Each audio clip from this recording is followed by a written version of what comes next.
7:16 and new this morning, Fox 17 News has learned what it means when we talk about pharmacies being impacted by some legislation here in Tennessee.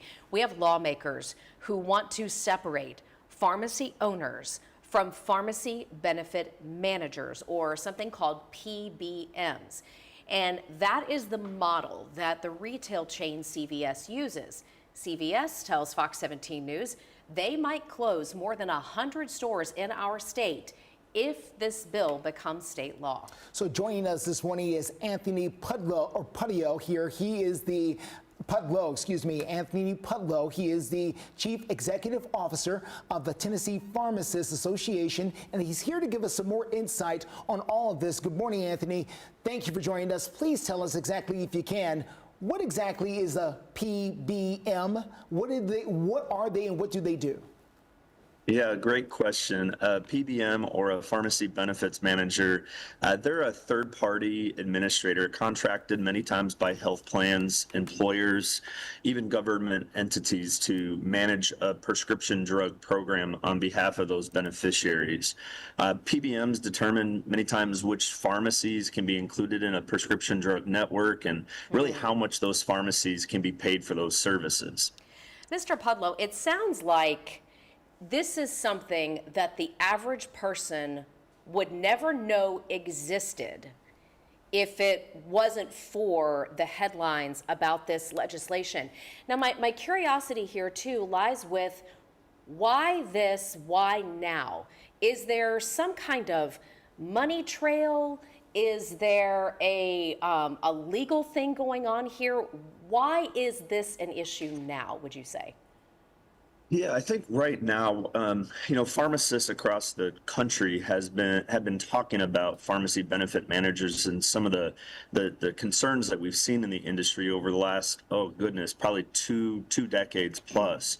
But I think right now, why is becoming an issue now, looking at the last 2 years as the state of Tennessee and the work of the Tennessee Department of Commerce and Insurance, they have been auditing these PBMs, and they've consistently started seeing an inherent conflict of interest when you have a PBM owning and operating their own pharmacies, where they can determine how much they pay themselves as well as their competition.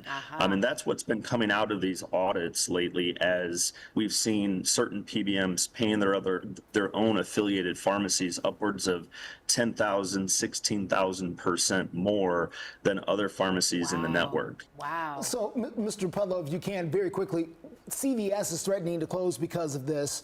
Can you tell us why they're threatening to close in particular, and why not everybody else? Why not Walgreens? Why not Publix or Kroger? None of them have talked about closing at all. Yeah, no, it's a great question. And I think it's been a misconception out there, is that groups like Walgreens and Publix, they do not work and operate and have a PBM model similar to CVS. CVS is one of very few that have this vertical integration that has occurred in the industry. So they're probably the ones that are most impacted, since they also have that group of community-based pharmacies out there. Interesting. And Mr. Pudlo, as we get ready to let you go super quickly, would everyday people see a financial benefit if this were to pass in Tennessee? I think so. What we're seeing with some of the audit data, there's going to be some improved cost savings when we don't have that conflict of interest in the industry. All right. The CEO of the Tennessee Pharmacists Association, Mr. Anthony Pudlo, thank you so much for your time today. Thank you so much.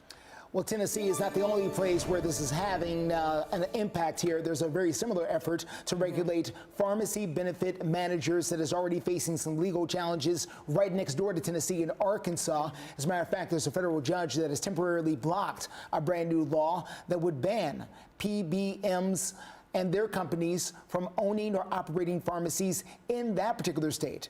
The judge ruled that the law may violate the Constitution by unfairly targeting out-of-state businesses and could also interfere with federal health programs for military families. Supporters of this law says that it does protect local pharmacies, but opponents warn it could disrupt access to medication.